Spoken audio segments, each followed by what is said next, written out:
Welcome, everyone, to another episode of Girls That Game, our monthly podcast where we talk about the games we love to play, our streaming experience, and everything in between. I'm AlteredCalyx. To the right is the amazing featuringFlewt, and together we are Girls That Game. Flute, it's been a hot minute. What have you been up to? It has, Calyx, and I feel really bad because I haven't been into your streams. I just haven't been able to catch them, so we haven't caught up recently. Don't worry about it. Don't worry about it. I know, I was wondering where you were. I was like, where is she? She's supposed to be streaming. Yeah. But life gets in the way. I get it. All right. Life does get in the way. It's been a busy month. Seasons are changing. It's getting really freezy over here, so I'm all see that you have you have your long sleeve on. Usually I see like with the short sleeves and stuff, but today no, I'm like, oh, it must be cold over there. Oh yeah, chilly. The little fingies are feeling the cold. But I'm sure it's warming up for everyone on the northern hemisphere. Yeah, it's getting a little bit warm. It's like the inside of our house was like 75 degrees. I'm like kind of reluctant to turn the AC on though, because I'm like, it's too early. It's too early, but I think I'm gonna cave in. I'm gonna cave in soon, I think. I've been like that with the heat pump. I'm like, steadfastly putting it off, and then I go, hold on, no, this is just too cold. Too chilly. Absolutely. But yeah, for me this month, I probably won't be updating you on as much games because I've been taking a break. I decided to go on a bit of a hiatus. That's fine. I've been feeling very burnt out between work. I was already struggling with a little bit, and that has just picked up. And then trying to fit in life around that, and I found that I just don't have the energy for the kind of focus that I usually enjoy putting into single player games or the energy that I prefer to have on stream. I hear you. Taking a break. But I have been playing some Guild Wars 2 as relaxing downtime with Hemi, and that's been so much fun. Oh, I can't wait to hear about that. Like, hubby and I have played it like when it first came out and stuff, and we had a blast. And to know that it's still going strong, I got to hear, see what's going on about that. It is so cool. But what have you been up to, Calyx? Okay, so to start it off, I guess I finished Dragon's Dogma 2. Except Flute. Oh my gosh, this game dropped off so hard for me. Like, I know. Did it really? Yeah, like, you know how, like, I know, like, when I think back, I had, like, such positive thoughts, raving about it. You know, it was just, like, but I couldn't wait to finish the game. I was, like, I felt rushed. I was, like, is this not done yet? Can I be done? I was, like, and if it wasn't for my, like, completionist mentality, I probably would have dropped it. I was just, like, I just want to be done with this game. So, wow. Yeah, it was, like, a bit of a turn of events because I was like, I know that we were loving it, and I was like, this game just dropped off super hard, and I can't even pinpoint the reason. I was just like, it just kind of maybe like crept up, but I was like, I want to be done. And if I was thinking about it, I was like, if I had to guess, because it wasn't like one thing, it wasn't like, oh, this happened, so I'm like, this is so stupid. No, but I think it was a combination of like lack of difficulty, even with the true ending or whatever. It was just like, because I heard also like it gets more harder, and it did, but maybe not enough, not enough difficulty, but not enough encounters or something. I just felt like I still didn't really need to be present, and the recruitment of pawns became a chore. I mean, this is something Really? I was like, oh, I loved getting to see the new pawns and everything, but I guess maybe I was leveling too fast, because when I out-leveled them, I was like, oh, I got to go pick up a couple new pawns now. So it was like, it just felt like a chore. I was like, right. I don't know. I think maybe because, like I said, at that point, I was pretty much done with the game. So maybe having to, go back and switch them out was just extending the game that I was eager to be done with. So yeah. I don't know. I have such mixed feelings with it now, so that it wouldn't even be fair if I tried to review it. I'd be like, yeah, this started off really great for me, and now it's not so great. I don't know. Does that just make it like a mid game, like coming into the middle? I have no. Now I have to like think about it. But yeah, those are my final thoughts about it. I think that's totally fair. I remember last time we were talking about being constantly squirreled by all of the Mm, shinies that you had to get. Do you yes, think that contributed to drawing the game out longer than it needed to be?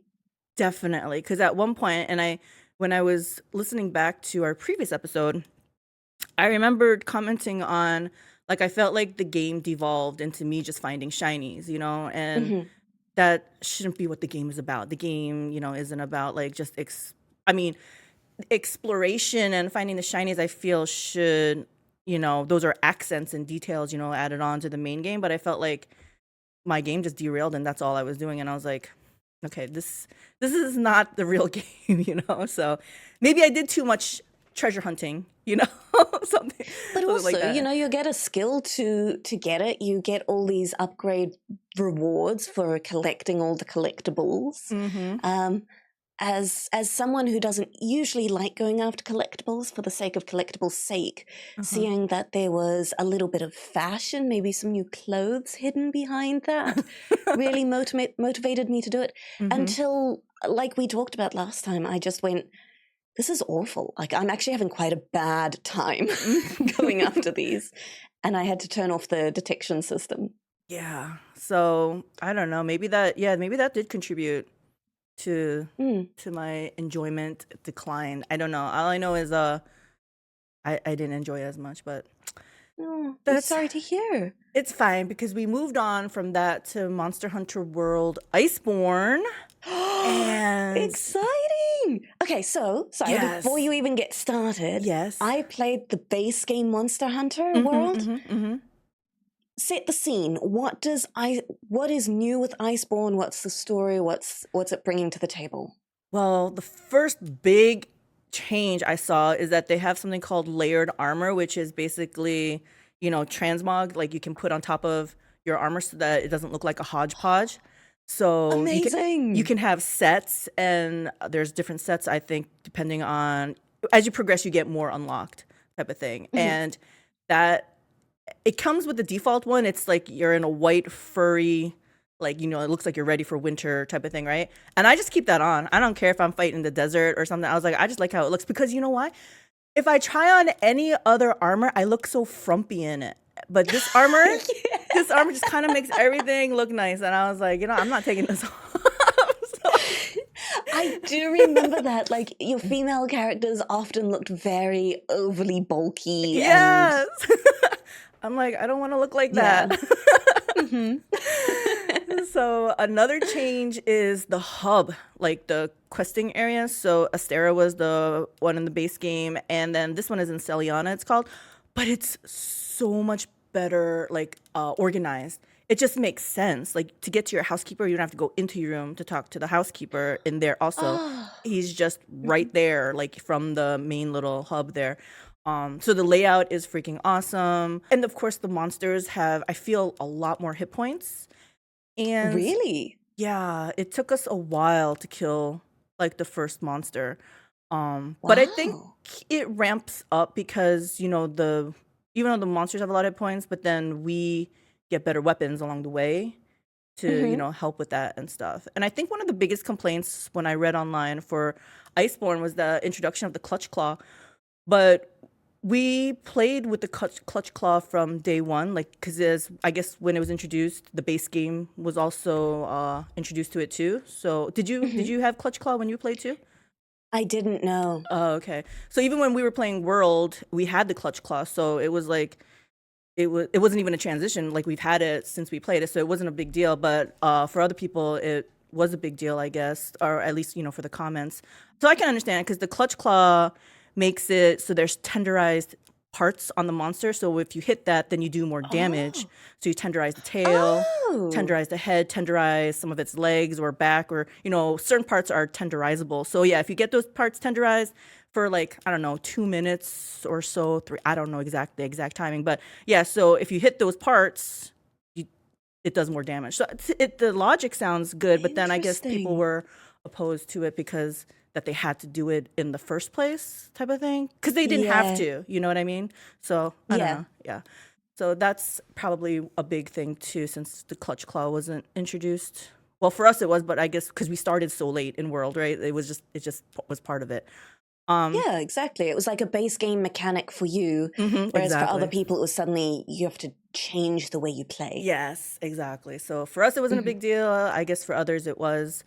The monsters, it's just the same as the feeling is just the same as the base game for, figuring out how they, move, and the combat is so satisfying. It's Yeah. such a good game. There's tons of armors and weapons to progress, and the progression is so impactful because you come across one of the earlier monsters that that you had to fight, and it's a lot easier. So Oh, so it's good. yeah, it's not taking you like the whole 50 minutes or whatever to, kill that monster. It's a lot faster. So it's fun. You feel the progression. Yeah, I can't say enough good things about the game. I love it. Yeah. Oh, I'm so glad you're still enjoying it. Yeah. I remember, despite the frustrations, because I think like Dark Souls, Monster Hunter in general as a series has a lot of frustrations when you're coming in and trying to learn it and getting knocked about and dying and Yes. etc etc. But it is so satisfying, and I still remember the satisfaction of beating some of those monsters. And Yes. then Feels so good. yeah, like you said, and then feeling like I could come back and being like, I fought way harder monsters than Yeah. you now. You're Yeah, easy. exactly. You're just a small fry in the, big picture here. Yeah. Yeah. Exactly. And we hit our first roadblock block when we killed it was a raging, it was actually, for me, it was the Brachydios or whatever. And oh my gosh, because we were like cruising along, just, we didn't fail any of the quests or something. But then we hit this one and we failed, and I'm like, feels bad. I was like, this thing Uh-huh. is a hard mofo. So I mean, we got it after one more try, but then his harder, like way, down the line, we have fought a raging Brachydios, and oh my gosh, that took, I don't know, I felt like a couple hours, to get through. I don't know if it actually did, but it Ooh. was just, we died like several times trying to learn from our mistakes, and use, it's kind of like, I don't know how, if you play like this in RPGs, but I'm a hoarder I'm a hoarder. Stop right there. But I have a ton of, ton of scrolls, ton of like all kinds of consumables, whatever. And I never end up using it because I'm going to save it for a really hard fight. And I always end up forgetting to use it. Right. This time, though, in Monster Hunter World, we're like, you're allowed to carry one of each trap. So we had a pitfall trap and a shock trap. Every time it was getting too hard or scary, we would put it down. And, if we ran out, we went back to camp. We drank all our potions. We did like flashbangs. It was like we were trying to use like everything that we had at our disposal. It was like no hoarding of any consumables. We just went through. It was that hard that, yeah, we had to resort to using those kind of things. Wow. That sounds like so much fun. Well, Yeah, it was good. frustrating in the moment, but like so much But fun. it's fun because of progression. So yeah, Yeah. it was really, really, really fun about that. Wow, cool. Yeah, so you were talking about Guild Wars 2 though. So what's happening there? Yeah. So to backtrack a little bit, last time we were talking about, or I was talking about, Unicorn Overlord, Dragon's Dogma, Gigantic. Yes. In terms of Unicorn Overlord and Dragon's Dogma, I've just, like I said, I just ran out of energy and focus that I usually like putting into those games. And I just haven't finished them. And I don't like leaving things unfinished. Right, That's exactly. been a big theme in my life. Yes, same. Yeah. So I feel compelled to finish them for that reason. But if I'm being perfectly honest, I'm not missing them. Okay, I think that tells a lot too. If you're not missing them, right? Yeah, exactly. And just in case there are spoilers, if people are still playing Dragon's Dogma 2 and you're really invested and you don't want spoilers, I do remember seeing over Hemi's shoulder, there was a version of the ending where you could change up the whole world, and suddenly there was like this time pressure, all the water disappeared, there were new monsters and stuff, new bosses, and I was like, wow, that looks really cool. And I was suddenly like, okay, there is new stuff at a time when I was feeling like, okay, I've seen everything. And people were telling me, oh, the big ending reveal, like, explains so much about the world and the lore. And because I no longer feel like I'm actually going to see that unless I just do it because I feel like I have to, what is your feeling about, did the ending end up explaining stuff in a way that was satisfying at all?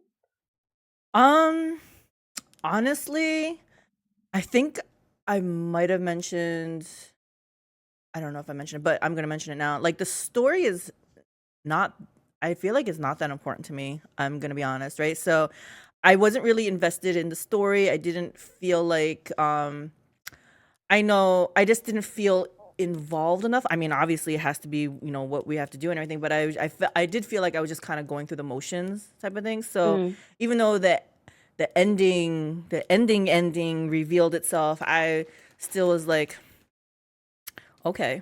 I wasn't like, Right. oh, it all makes sense. I was just like, okay. Yeah.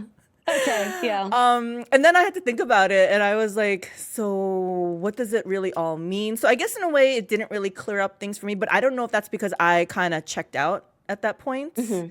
and Mm-hmm. I didn't really give it another thought, type of thing. So I don't know. It's Yeah. not. It wouldn't be fair. It wouldn't be fair for me to say something because, like I said, at the very end, I had a kind of a sour experience, and yeah. So I don't know. I gotcha. I think honestly, I'm sure maybe there'll be a touch of like, oh, this is why you're doing this, or whatever. This is why pawns are like this. But I don't think the game was good enough at presenting any kind of coherent world or story Mm-hmm. before that Mm-hmm. for it to really, for an ending reveal to really make any kind of change to how I felt about that. So, Yeah. especially if you're saying you didn't really Yeah, care. exactly. I'm Like, I'm also a mm. bit checked out of the story there, so I'm Yeah. sure. So I get it when you said that you don't really miss it after like taking a small break from it, because I probably wouldn't have missed it either, honestly. Like I said, I needed to finish it because I like to complete my games. So that's really the only, so it's not really a selling point for them, I guess, for me saying that, but No. it is what it is.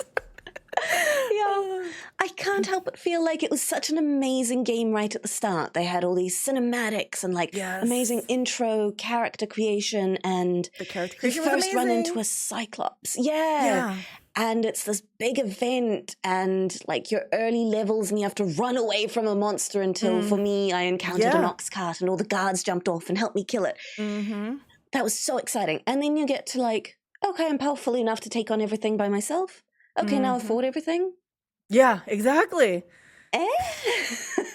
I know. I remember from the previous episode you were saying that you changed your characters, like how they all looked, and I'm like, that could get pretty pricey, but it was okay. It was like you could afford it all, so it's all good, right? Yeah. And the lack of, there were some great armors, but the lack of fashion really started to get to me. Yes. Like every Like, caster had to look like a hoe with the same outfit. They shopped at the same store. I like some revealing clothes too, but it was like the same clothing. Everyone had. I was like, okay, we need some variation here. Yeah. But anyway, I also wanted to ask, between Dragon's Dogma 2, did you end up having a favorite class? Did you like try them all out, or did you just stick with?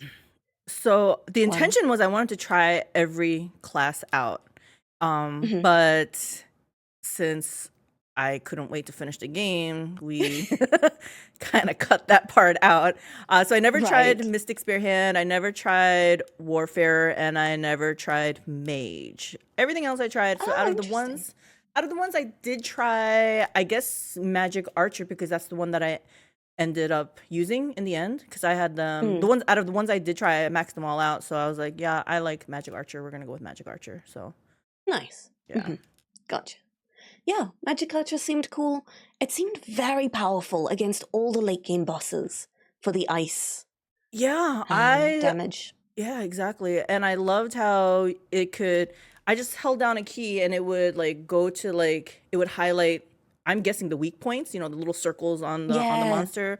And I was like, okay, you're just gonna show me it's like autopilot type of thing. Okay, Yeah. Very much. It suddenly made that a lot easier, didn't it? Yeah. And I took the Mhm. healing because for a while, I think my final party comp too, I took out mage. I was like, I have a ton of healing. I was like, because I was always like, gathering those herbs or whatever. I had a ton of healing potions and those roborants or whatever they were called. And I was like, and the magic archer has healing. I'm sure it's Yeah. not good as a mage, but it had healing. So I took that. And honestly, it was fine. Like we were all good. Just make sure everyone had some healing potions just in case I was a little bit slow on the healing. I was worried about like the debilitations, but you know what? Sometimes I picked up mages that didn't know, to cure, the poison or something. So I would always have like antidotes on me or something. So yeah, no, didn't need the healer. So, but again, I don't think that's right. Like, I feel like it should have been Lack of sufficient. challenge, right? Yes, it should have been difficult enough that I needed a healer. You know what I'm saying? Like a proper healer. So, yeah, I think it wasn't challenging enough, but yeah. Yeah. I think I can get behind that sentiment from my experience, at least. I don't want But, to ruin it yeah, for so- you because maybe it'll still be exciting for you, though. Yeah, maybe after a break, go back and potter around and be like, oh yeah, this was fun, Yeah. But yeah, I've just been really kicking back and relaxing with Guild Wars 2, and that's been a lot of fun because I played it probably 2015, 2016-ish, once upon a time. And I remember I had a really good time with it, but I didn't stick with it past the leveling process because it didn't have a role system. There weren't tanks, there weren't healers. It was just everyone's out for themselves. You sustain yourself. Yeah. And you were saying you played it when it like first came out. Yes. So was that what you remembered with it?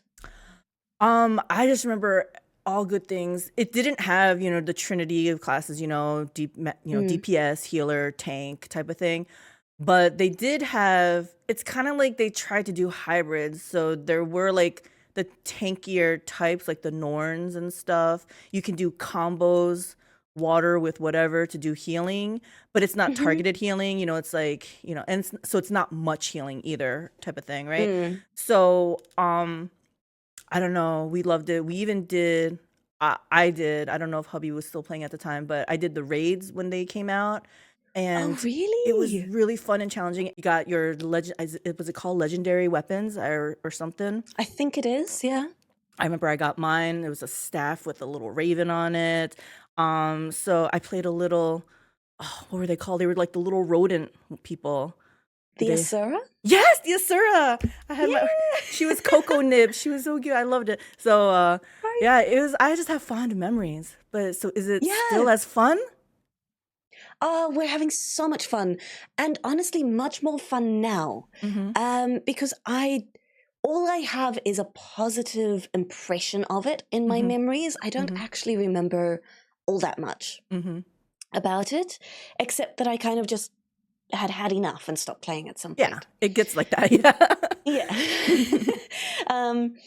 But Hemi and I have jumped in, and it is just so cool going back and being like, man, I miss having really good MMOs like this. Yes.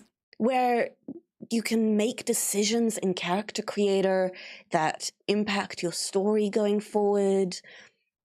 The open world is really cool to run around in. Like, there aren't quests so much as there are events you can participate in. Yes. You can pay attention to the story as much as you like, and it's pretty cool. Or you can ignore it if you're someone who just likes map completion. Yeah. There's so much of that. If you just want to go around in groups and like do all the events that pop up. The world events that pop up, they're like timed, right? And oh my gosh, I would always like, there was like, I forgot the name of it, but there was this one monster. I was like, okay, I'm always going to be there for this. It was just like, it was fun like that. Oh, I'm so glad Yeah, you're having fun with it. so Yes. cool. And the player base has been really great. There's still a very large and dedicated player base for the game. It feels like, oh, and the monetization is really fair. Like, we have not felt bad paying for an expansion because it has stuff in it we like, because we Mhm. go, I don't have to pay for a subscription. Yes. I can come back to this whenever and play through this content, Mhm. but by buying this expansion, I've got some stuff that I want right now. Mhm. And I don't feel like I'm being weaseled out of that, Mhm. because it's not free to play and they've got some in-game transaction systems. There's in fact, I haven't seen gold sellers at all. Yeah, I don't think Um, so.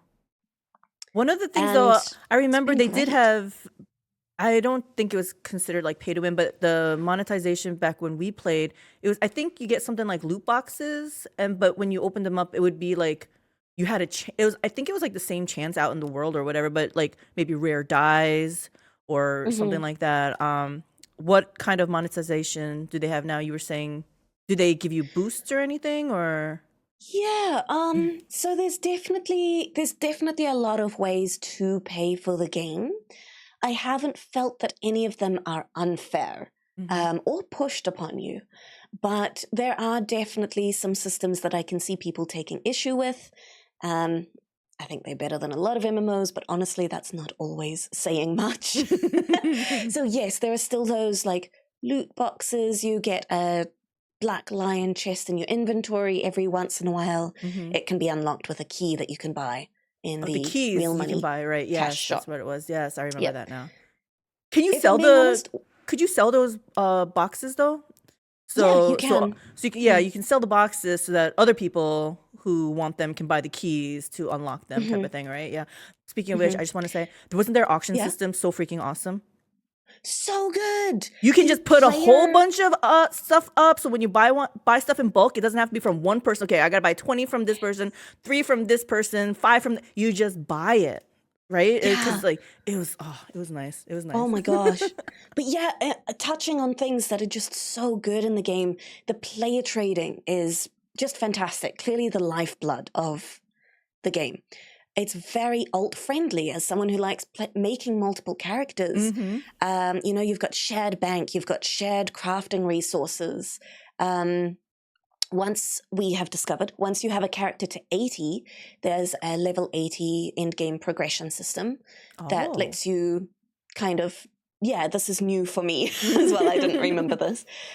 Once you get one character to 80, that's it. That's kind of the end of progression. You can buy all the gear at stats you need for the rest of the game Mm-hmm. as soon as you hit 80 on the player trading house. Oh, Um, okay. so I was suddenly like, okay, what's the progression now? Mm-hmm. And there's many things you can do, but one of those is like an almost daily and weekly quest kind of system. Like, do this, you earn little points. And then you can buy a multitude of things. You can buy gold, you can buy little experience boosters for under 80 alts. Mm-hmm. And it all feels very friendly to just jumping on, making a new character, making that very easy to progress and not feeling like you're taking time and resources away from one character to play the other. It feels like Mm-hmm. your whole account is being Yeah. progressed with Yeah, it. because of the shared account, you mean? Yeah. Yeah, gotcha. Yeah. Yeah. Did you feel that Good stuff. just because you mentioned that they had you mentioned that there was EXP boosters, right? So did you feel like Mhm. it took a long time to level though? Like did you feel No. like, oh my gosh, the grind is too much, blah blah blah? No? Not at Okay. all. And that's something I've seen in forum posts as well in recent years, is that apparently the leveling to 80 has been made much easier. Mm. There's lots of, from like level 2, you can buy a ton of just 10% XP boosters, Mm-hmm. and it's a consumable that lasts for 15 minutes. You get the the currency just by going around and doing the world exploration. Then the game gives you XP boosters at certain level thresholds as rewards. Doing dungeons gives you, doesn't matter what level you are, it gives you about 80% of a level in experience. Okay. Again, something that really helps for myself and Hemi as people who already have online friends. You know, we have guild members that are from other games. Is that we can tell them, hey, we're playing Guild Wars. And at any time they can jump in, we can go and join them in the low-level areas. We get scaled down. Our experience gets scaled to us. So it feels like we can still go and just play, and we are equally rewarded. We're not hampering them. We're not hampering ourselves. Oh, that's so fun. Yeah. And it's so fun. It's such a relaxed experience where we can just go, whatever we want to do, we're making progress, and it feels good. Did you try the fractals? Yeah.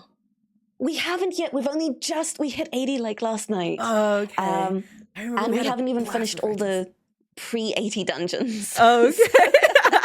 I'm looking forward to fractals because I've read they're the like better content, essentially. It's kind of like the end game. Did you play WoW with the Mythic Plus dungeons type of thing? I didn't. I never played WoW. So, never played WoW. Wow, Never you're played WoW. rarity. Wow, okay. Yeah. But yeah, so the fractals are just never ending. You just go until you can't go. It just gets harder and harder and harder and harder. So it's kind of like test your might, you know, to see how far you can go. And I just remember, but it got kind of, the really high end ones were kind of, you had to cheese it. You had to find some spot that the baddies couldn't get to you. You had to, you know, in order to like get to like the really high ones. So that when at the very high end ones, it was a little bit cheesy, but you know, you had to kind of not exploit the game in a bad way, just, you know, find ways, you know, to, you know, that the monsters couldn't get you type of thing, you know, or you know, just to whatever. So it was a little bit cheesy, but it was just fun, just, you know, testing your might, just going as far as you can. So it was a blast. I hope you have fun with that too. That sounds like so much fun. And I think the thing that I'm enjoying more than when I played, you know, 9-10 years ago is that the game has definitely added more and more systems that allow you to really fit roles a little bit better. There still aren't set roles within the game of, you know, the Holy Trinity, tank, DPS, healer, but there are ways that you can spec yourself, no matter what class you are, essentially, to be either tougher and tankier.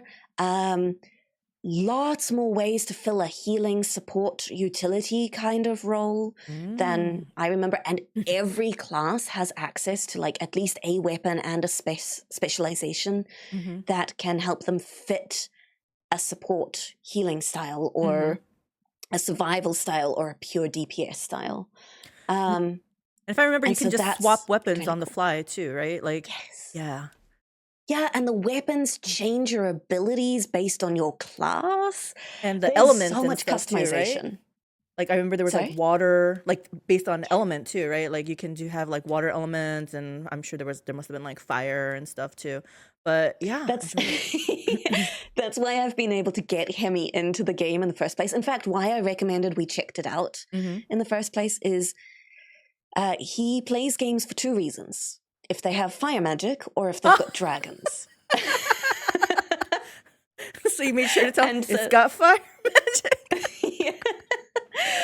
And so he's been playing that Elementalist, which is a super cool class, switches between fire, water, earth, and air stances instead of weapons. That's what I played too. In combat. Yeah. Did you do world versus world versus world? No, I haven't. That sounds scary. It sounds scary, but usually there's a commander type person that leads the charge and everything. But so you just follow them around in big groups, and it's so much fun. I could play like a whole day of just that. Yeah, it was. Oh gosh, you got a lot of good stuff coming up for you. That's so exciting. And I think that's why I'm so high on this game right now. Is like my experience has been fun.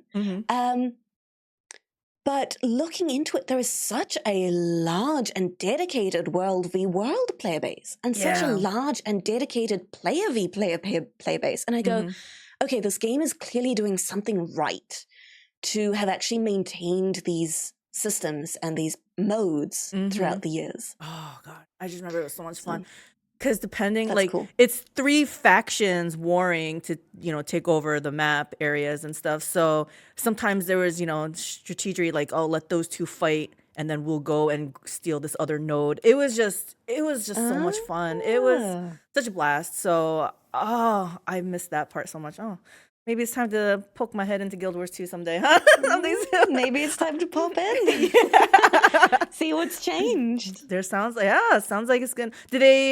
So do you have to download? You don't have to download all the DLCs, right? I'm sure it's more No. fun if you download all of them, but you don't have to, right? Yeah, exactly. Again, I feel like I am not pressured or like I don't feel scummy about the monetization or the expansions in any way. We have now guild members who have jumped on to try it as a free game, are continuing to play it as a free game, and are not disadvantaged in any way other than not having a mount pre-level 80. Yeah, they didn't have mounts when we played. We had gliders though. You guys have gliders? Yeah. Yeah, they're still gliders. So I think gliders are part of the first expansion. Even, us, me and Hemi, who have bought the first 2 expansions for the mount, mace mainly. But we can't use gliders until we actually get into that expansion content. Oh, okay. So it feels very fair to jump in and say, I'm going to have a free-to-play experience, at least for the first 80 levels, and not feel like I have to pay a cent because the game was designed and you're playing it as designed as a free-to-play player. Yeah. But you can buy the first 2 expansions in a bundle, then you can buy the 3rd and 4th individually. They are about the price of a reasonably full game. They're about $40 to $50 each. Okay. That's not bad. And yeah, they come with a bunch of stuff that you can enjoy even before you get to the story content.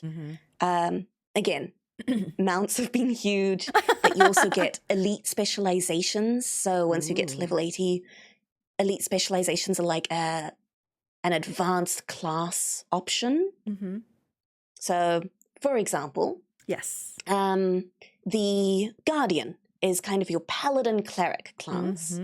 Lots of fun. Hemi and I have both tried playing it pre-level 80.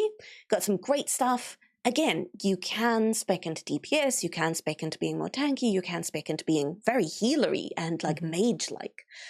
Then you get to level 80, your elite specializations, depending on the expansion you've got, are Harbringer, I think, which allows you to use a longbow.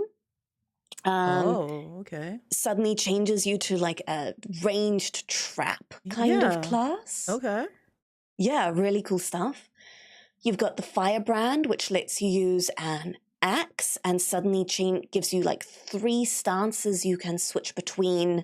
You use a lot of fire to either place DPS fields, healing fields, or support fields. Okay. What's the last one? We don't have that last expansion, so I forget what it is. I've forgotten what the 3rd one is. But like, really can change how you're playing the class based on your elite spec, which I think is super cool. And that came out with the most recent expansion? No, that's been almost every expansion except for the most recent one. The most recent one added the ability to use any of those elite spec weapons, even if you don't have the elite spec. Oh, okay. I gotcha. And added whole new weapon sets for each class. So, like for me, my favorite is Mesmer. Yes. Mesmer's got a lot of cool support, but not good healing options, and I like playing a healer role. So the most recent expansion added a rifle of all things, and that's the healing weapon. That's the healing weapon. Okay, a rifle. Okay. There's just lots of options, and if you're happy playing what you've got at base game, you're good. If you want more options, you can buy the expansions. But then when you get to raiding, are people like, they can tell like you don't have the latest expansion, so we're not taking you on the raid.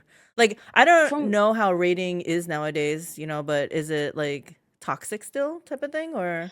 I have no idea. We haven't touched raiding yet. From what I hear,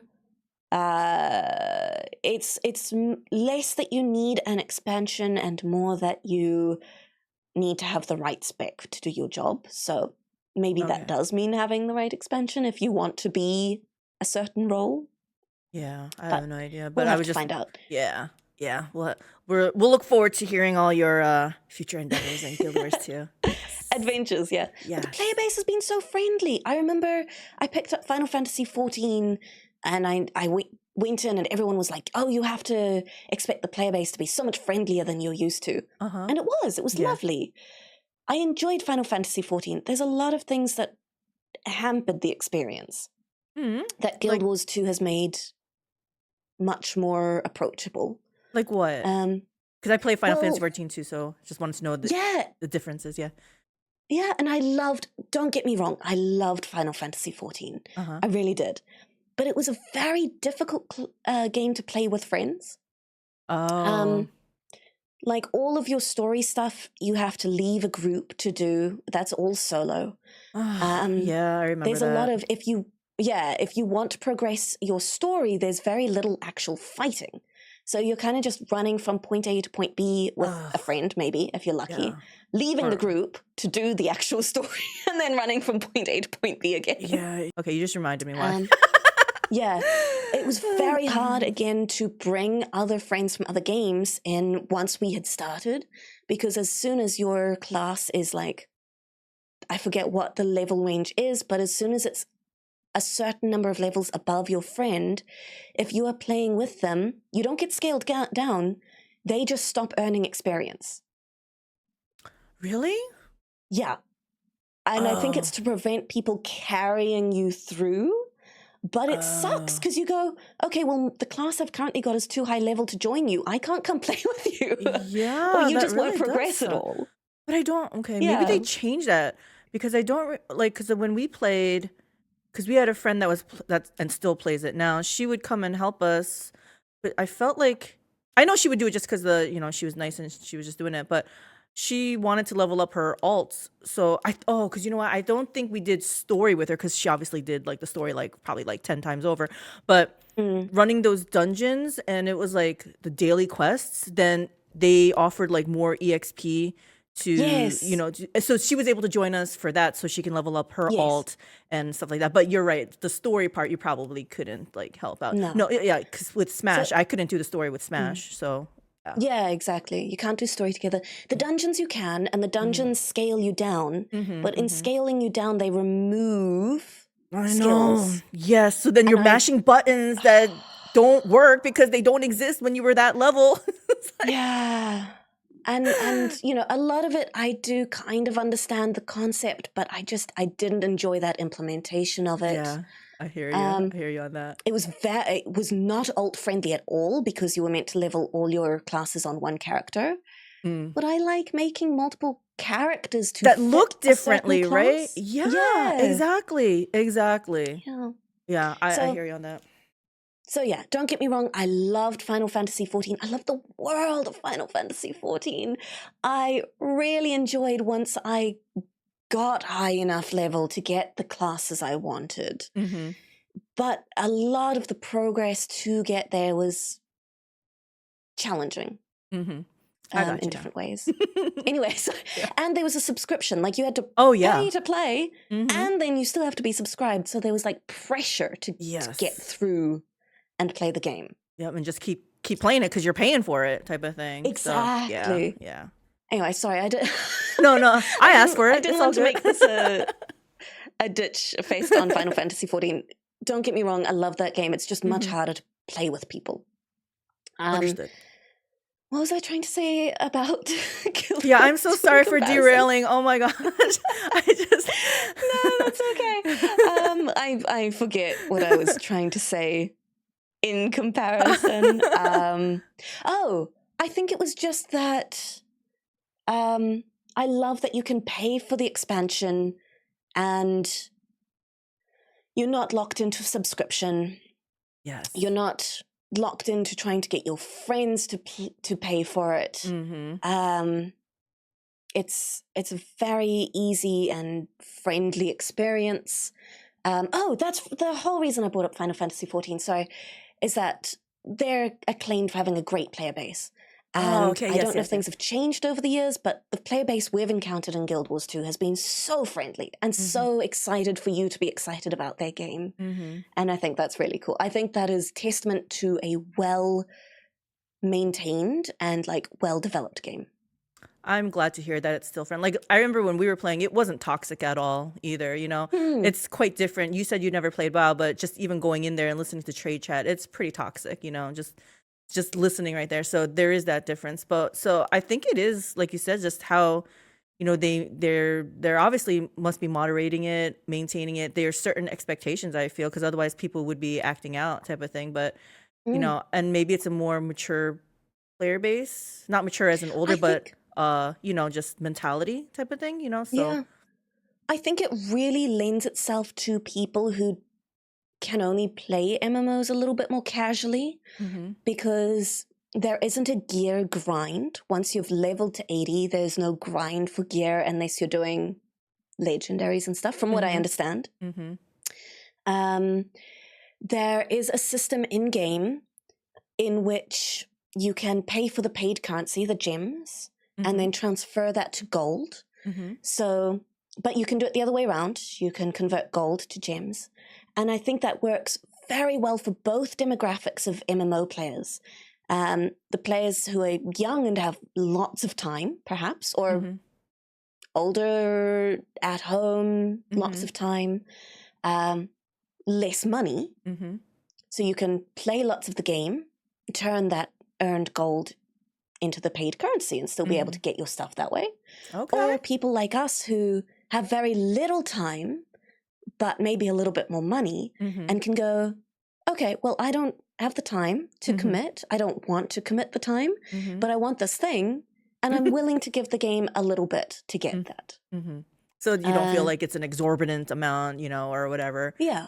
You said it was Yeah. like fair. You thought, right? Everything was. I felt it was fair. very fair. There were some things on the cash shop that I went, that's like $30 for a mount skin. But but in terms of playing the game and fairness in terms of having stats and mechanics and systems that you need to enjoy the game, I think that all feels very fair. It's very fair. Like I said, like there's even for raid gear, I think at the time that we were playing, it was only a difference of like 5 damage or something. They purposely made it so it's kind of like, it's not a power, you're playing power creep. Yeah, exactly. It's, everyone is the same, like power wise. And so it would be a matter of skill. But yeah, it's, it's kind of like everyone's on pretty much even footing. So I kind of appreciated that. It wasn't like, yeah, oh, I can't play because I don't have this piece of gear type, you can just play, Yeah. I think it's so cool.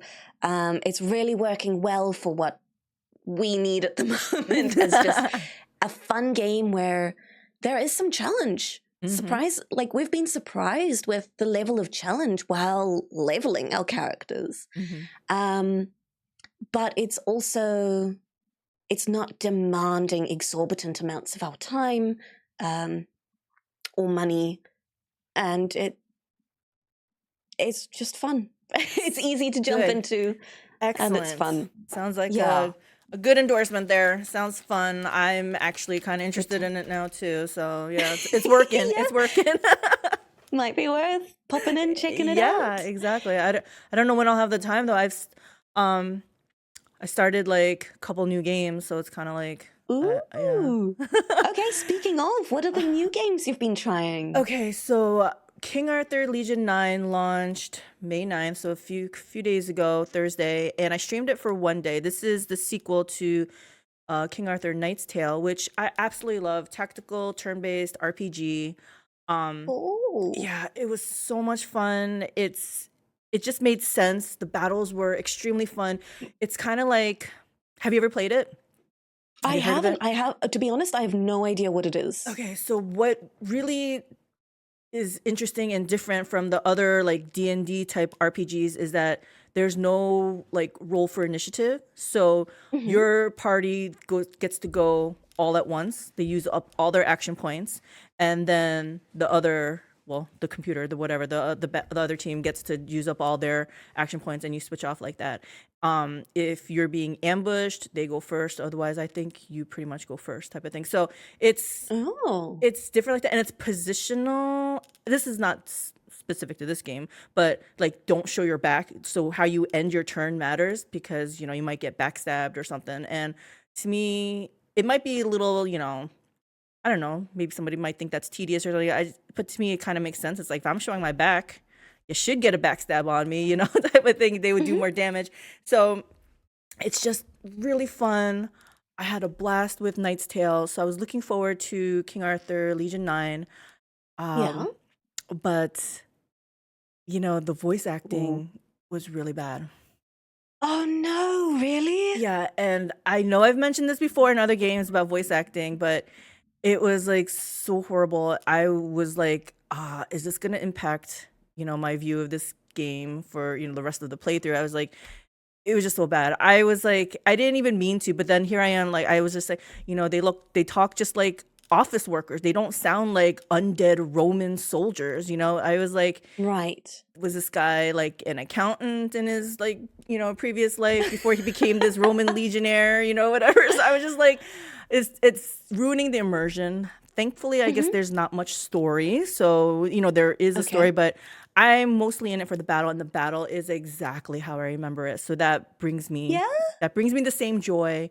Um, it's it's yeah, giving me all the feels from the original one. It's sufficiently difficult. I was being a little cheeky, and I was like, you know what? Last time we started on hard, we ended on very hard, but I kind of know the game now, so I'm gonna start on very hard.